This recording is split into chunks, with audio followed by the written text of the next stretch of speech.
Ny sietry ny fampianarana indray no arahintsika atao anatin'ireto fanedidina maromaro manaraka ireto. Manome hatramin'ny fa 14 septambra izao ny ministera PI sy ny ministera ny vola sy ny teti-bola ny mpampianatra mpikaroka sy mpikaroka mpampianatra eo anivon'ny CSS anosiny ny taratasy antoka sy ny tety andro ampidirana ao anatin'ny loi de finance initiale 2024 ny didim-panjakana izay mifandraiky amin'izany io jerentsika ary ny sary.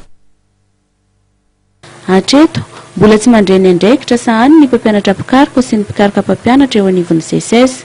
Tapaka nandritra ny filakevitra nasionaly no tanterahan'ny CSS ny zoma teo fa manome hatramin'ny fa 14 septambra izao an'ny ministera PI dia ny ministeran'ny fampianarana ambaratonga ambony sy ny fikarohana ara-tsiansa miaraka amin'ny ministeran'ny vola sy ny teti-bola hanosony ny taratasy antoka sy ny tety andro amin'ny fampidirana ao anaty loi de finance initiale 2024 ny fampiarana ny didim-panjakana 7/2024 sy ny 7/2025 izy ireo.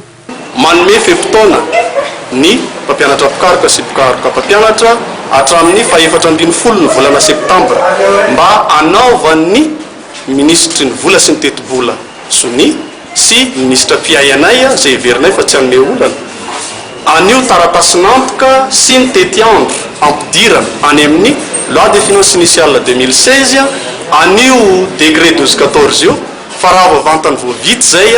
tonga dia miroso any amin'ny asa fampianarana sy ny asa fikarohana tsy arahina fepetra ny mpampianatra mpikaroka. Noho ny fikarohana ny vahaolana sy ny fahatsapana ny fiantraikan'ny fampetona ny asa manandraikitra ny mpampianatra mpikaroka izay miantraika tanteraka amin'ny mpianatra no antony ny sitonan'izy ireo ny lakolosy fanerana amin'ny fitondram-panjakana. Ny mpampianatra mpikaroka sy ny mpikaroka mpampianatra izay mivondrona ao anatin'ny CSS